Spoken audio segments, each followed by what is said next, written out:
I am a geek. Quite a big one, too. Now, you may be thinking, that's a very odd statement for him to make to start a presentation that is the culmination of his entire education thus far. And you would be correct, but it's true. I love technology. I love gaming with my friends, researching various programming languages like Java, Python, C++, and C#, and even persistently endeavoring to get my typing speed over a measly 120 words per minute.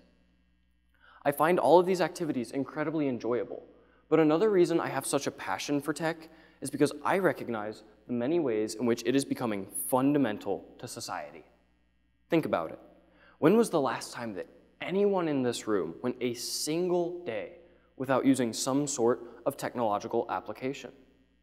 Inside of our homes and out, tech surrounds us, and every second, more and more bytes of information are pushed to the cloud, the mysterious data storage system, which some still seem to believe is physically located in the sky. However, this reliance comes with a major problem. The upcoming generation is not adequately prepared to flourish in this new era of mankind. But rest be assured there is a solution. Because of technology's web of prominent connections in both the business world and rapidly developing industries, schools need to properly educate and expose students to the new, yet essential skills that they will need to thrive in the digital age. To demonstrate the array of benefits that technology has for modern students, I will begin my speech by revealing various ways that it can aid students in learning, both directly through their own usage of tech and indirectly through the influence of teachers using tech. Then, I will continue by illustrating ways in which it can help assist impoverished or minority students, and the ways in which Christians can view the rise of tech. To conclude, I will refute the common belief that technology should not be a part of schools. However, before I begin my argument, I must clarify a few key points that I will reference throughout my speech. First, I will reference technology or technological applications, and I would like to define what I mean by this, specifically the difference between personal and educational tools. To phrase it simply, I am not advocating for students to have unlimited, unrestricted usage of their personal devices during school hours, such as their cell phones, or as every student seems to have nowadays, their AirPods. Rather, I am advocating for school-backed devices to supplement a regular education, just as Joel Good and Rebecca Flint, authors for the Journal of the Australian Science Teachers Association, state that digital technologies to teach STEM are suitable for at least grades 4 through to university level. These devices, such as a school laptop or tablet, are not prone to distract students from their studies like personal devices are. Rather, they help instruct them on how to use important applications that they will encounter during their adult lives, such as PowerPoint, Excel, or even something like LinkedIn. Furthermore, just as I briefly mentioned before, I'd like to again reference the fact that these are supplementary devices, not taking away from the human instruction that students receive. Vanessa von Kolsken, a professor of educational psychology and higher education, states that cognitive engagement with technology is multifaceted and involves students using technology in various ways to interact with the learning content. Teachers are still needed for that educational instruction, the lessons to teach the material that technology can then support. But school laptops, virtual instruction, digital application, they are not here to threaten the jobs of our teachers. With these considerations taken into account, technology can be a valuable mechanism to prepare students for the future, not a threat or a danger to their fundamental education. Now, one of the main reasons that technology should be further integrated into our schools is because of the many positive effects that it can have on the student population. Take, for instance, the ability to teach students to use applications that they will encounter during their adult careers. As I was preparing for my speech, I interviewed Dan McKay, an art teacher at Mason City Schools who mainly focuses on digital design through the application Adobe, an industry standard tool in the world of graphic design. The benefits to using this tool? Dan told me that even in level 1 on the first day when you're in Adobe, if you are a professional graphic designer in the business, it is the same. You're looking at the same screen, meaning that you are gaining invaluable experience with a tool that can bolster the success of your future career. And this logic does not have to stop at graphic design. If we teach students to use these tools during their educational journeys, like PowerPoint and Excel, they will be the same tools that these students encounter years later in their professional jobs, no matter the field. Additionally, outside the realm of applications, technology can also aid students when it comes to expertise in classic school subjects. In particular, Vanessa von Kolsken goes on to say in her article that studies that have examined the qualitatively different ways students use technology for learning have generally shown that the quality and manner of technology usage are directly linked with positive motivation and achievement outcomes, which she later goes on to say mainly comes from allowing students to partake in online research, communication, assessment, subject-specific software usage, and domain general digital tool usage. We see that allowing students to have access to tech, a comfortable familiarity in a world of new information to complete their work can actually give them extra drive to do so, increasing the overall quality of their education. Clearly, using technology, whether hardware or software, as a supplementary tool in our schooling system puts students at an educational advantage, something we should all strive to provide to the next generation. Another reason schools should seek to integrate tech into the core of their program has to do with the influence of the educator over the educated, and the benefits that teachers can directly provide to students with technology. Specifically, it can greatly change their class structures and the ways in which they instruct students. Mason City Schools' official website says that their school district has a commitment to a more personalized learning environment, meaning that teachers are constantly designing and redesigning lessons, looking for new ways to engage students. One way that Mason, like other schools, does this is by giving every one of their students a Chromebook or an iPad, a device in which students can access online course pages, complete, and submit their assignments. By having students complete many of these assignments on their school devices, teachers can give them feedback at a far faster pace and maintain close communication with them, making their education overall more efficient, but also more reflective of the modern working world. Moreover, teachers can use the valuable benefits of technology to more effectively work on an individual scale with students inside of the school's walls, giving them the localized attention they need to strengthen their education. During my interview with Dan, he told me that he tends to pre-record many of his lectures on YouTube, allowing students in his class to then watch and then work self-paced so they can watch while they have a program open. This method breaks him free of the prison of a teacher's lectures, allowing him to work with individual students wherever they need help, while allowing the students who do not need assistance to effectively continue at their own pace. Because of this, Dan and other teachers alike can avoid repeating the same lectures over and over again, which restricts them from giving those valuable benefits of direct assistance. Even furthermore, Dan stated that 53% of kids in Mason's K through 2nd program speak a first language other than English, a trend that shockingly continues to a lesser degree into the high school years and even into Dan's own classroom, denoting that teachers like himself can use tools such as Google Translate to help make their lectures more accessible and understandable for these students. The tools that technology offers makes it easier for teachers to focus on their students, significantly benefiting those students and the education system as a whole. Additionally, by having teachers properly instruct students on how to use technology in its applications, the schooling system can also care for impoverished or minority students who don't receive the same opportunities as others. You see, STEM fields have conquered the business world. And with that, employers are in desperate need for qualified individuals to fill their roles. However, many students do not receive an equal chance to find their ways to those roles. Hugh Presley, a former Texas Tech professor, says that less than 25% of college students who pursue bachelor's degrees specialize in STEM fields, and most of these students are white or Asian males against a rising female and minority US population. This number is especially staggering when you consider that he goes on to state that by the end of 2020, 65% of all jobs in the US would require some STEM skills. A startling prediction for those who suffer most from academic inequality: minorities, women, low SES students, and first-generation college students.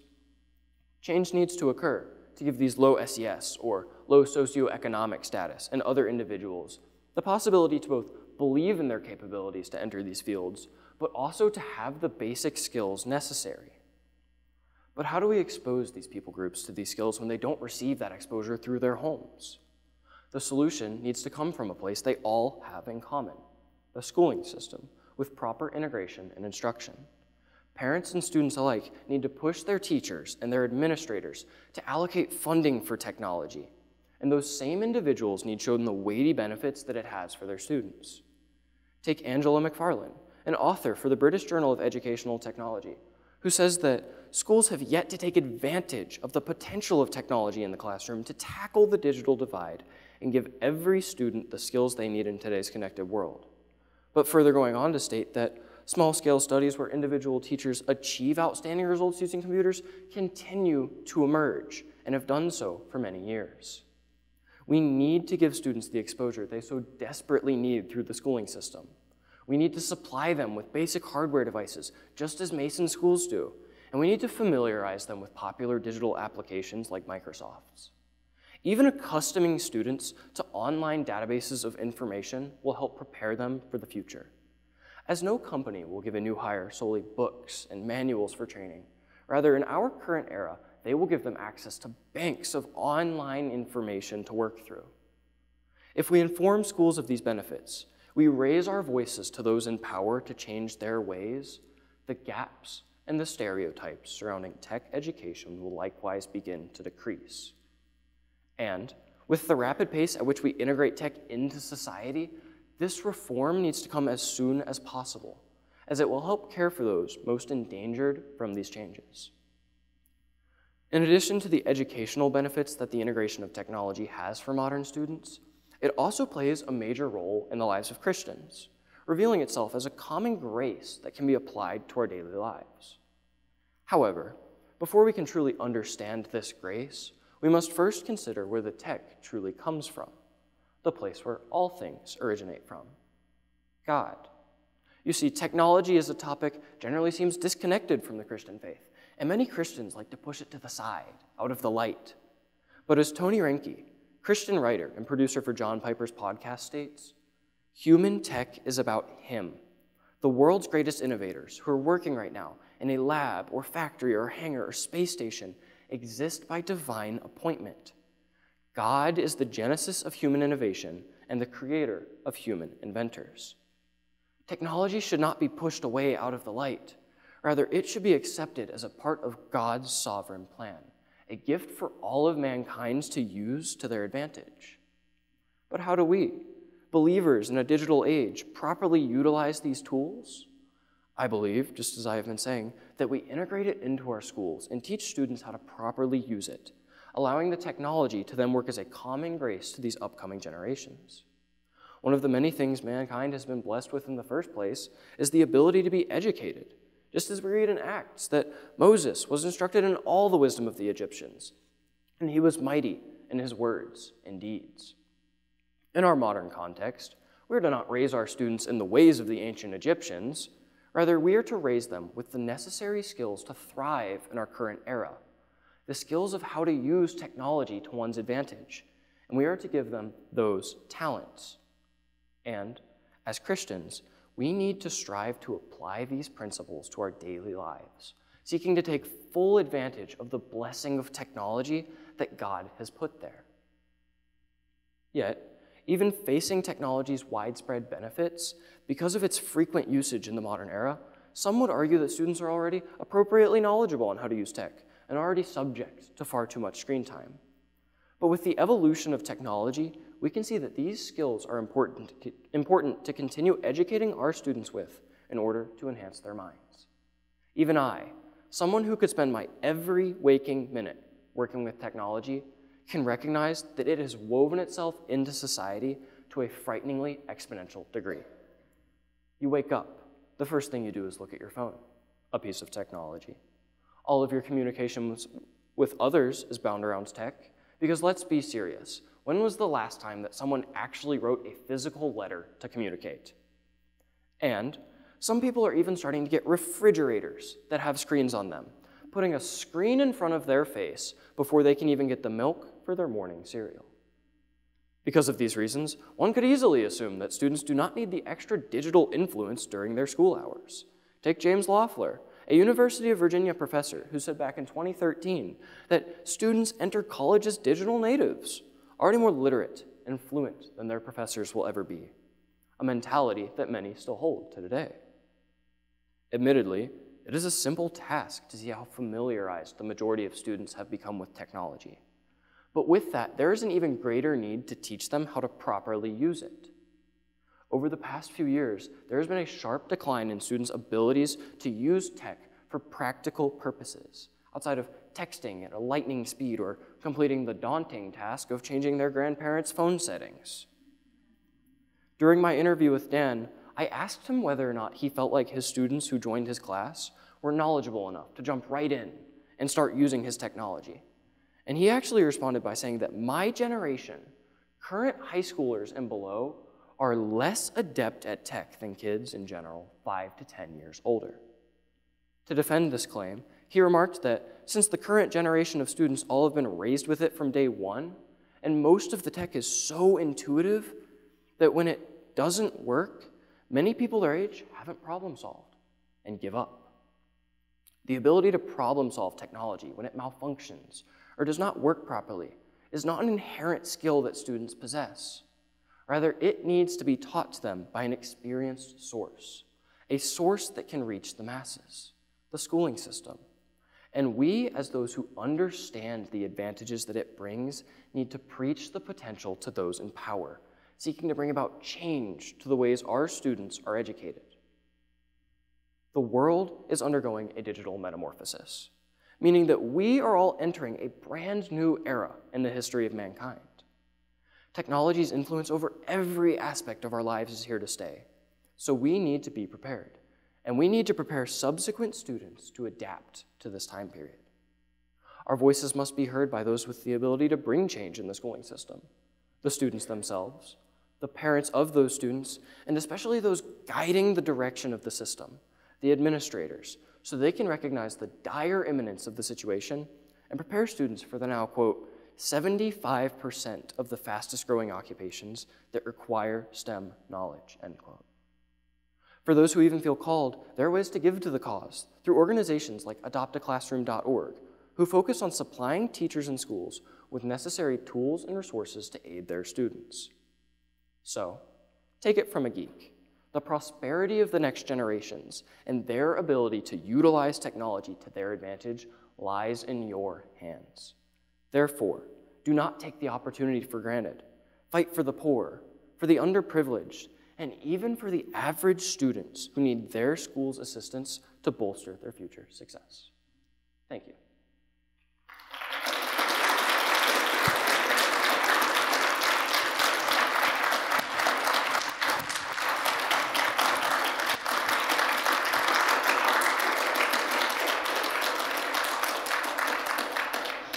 Great job, Nathan. We will have a Q&A session after each student presents. So who would like to ask Nathan a question?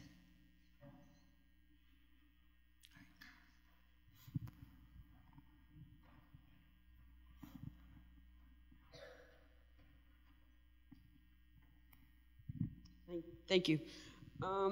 Great job, Nathan. So I would like to ask, what applications would you advise using technology for? Because I know that some studies have proven that actually writing stuff down by hand can help you remember. So how would you apply technology to supplement writing? Yeah, that's a great question. I think there definitely needs to be a balance between the two still. If I look at the one article I read by Vanessa von Kolskin, part of what she cited as being helpful to students was stuff like online research and online assessment. So if you take some of those concepts and you seek to move technology into those and really help students be more familiar with what they're doing through technology during those times, it can really help them. Whereas sometimes stuff like studying, it's helpful to write down information like that. So you can still hold that balance and keep some of that in there at the same time as trying to move technology in. So just trying to get a balance between the two, I think there's definitely room to keep that, but there's still room to grow with technology.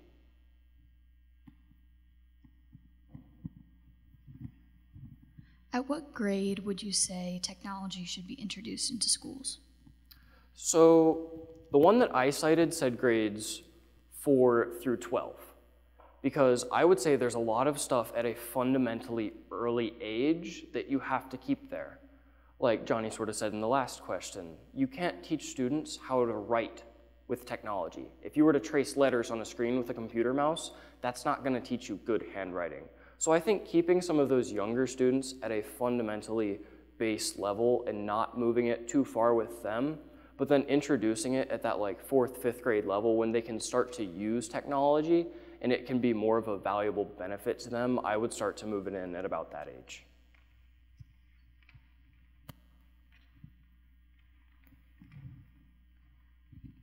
Hey there. Great speech. I could also be considered a geek like you, so I relate in that sense. I think correct me if I'm wrong, but I'll kind of summarize one of the points that you made. You're saying that in society there's a greater integration of tech in the workforce, and so as students grow up, they need to be exposed to that technology in order to be prepared to take on those technological challenges in their jobs, correct? Yes. Okay, so I guess I would give you a counterpoint in saying, I'm studying computer engineering at UC, and we do co-ops each rotation. And even though I would say I'm technologically savvy, pretty much all jobs there's on-the-job training. Like even when I enter a new co-op, even if I'm familiar with all the languages that they program in, there's still a great level of detail that I'm unaware of. And I would say for most jobs, the expectation is you get there and then they're going to train you on the software because there's proprietary software for each company. One of my friends works at MedPace and he's a very techie guy, but they have all of their own software that he's never seen before. And so I think I would argue that maybe more importantly, being able to have foundations in critical thinking and logic and understanding will give you the tools to be able to adapt to those environments. So I guess my question specifically is, do you think that technology should just be integrated as a whole, or maybe there should just be some technologically focused classes saying, hey, if you're going into a STEM field, here's a class on the Adobe suite? Because I think there is a lot of on-the-job training, even in those highly technical professions. Yeah, that is a great question. I think that that's still going to occur. You're going to get that on-the-job training wherever you go. But if we start to integrate it as a whole and give students that technological background, it will help familiarize them with some of those more advanced things that we see in the working world now. I think of my own personal life. I'm a high school senior, so I work at Kroger. But even at Kroger, we're surrounded by technology.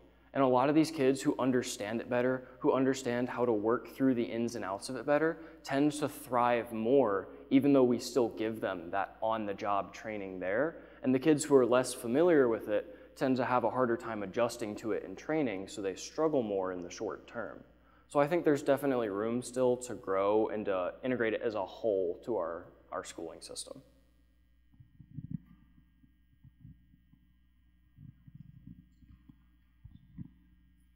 Really well done, Nathan. That was great. So I just have a question, which is, how do you account for the additional time that teachers are spending outside of the classroom preparing the digital content for their students? Yeah, another great question.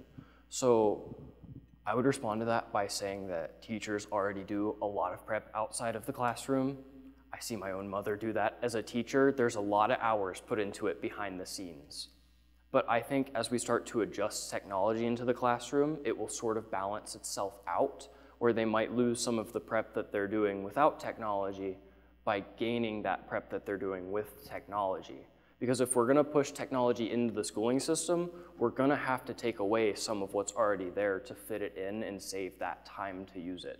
So the teacher's prep should be accounted for as just like a means of its balancing itself out, right? Does that make sense? Any other questions? While you were researching, did you see any arguments from the scholarly or academic realm where you're researching of potential dangers of implementing technology too soon or into younger ages? Did you see anyone who was afraid of the dangers, and if so, what were they? I did not personally see the dangers at a younger age. There is a growing concern, especially around our generation, with the amount of screen time that students are exposed to. But I think that there needs to be some restriction on those personal devices in school hours to account for that. I think a lot of the time that students spend on social media constantly being on their screens at school needs to be addressed, because a lot of students are having issues getting addicted to those personal programs. I think of my interview with Dan. He told me that he goes to help students sometimes, and then while he's helping them, they pull their phone out and start texting on their phone or getting on social media because they're so hooked to it. So I think we need to start having restriction on that side of technology in schools to also account for moving in more educational devices and increasing students' screen time in that regard. Great job, Nathan. Thank you.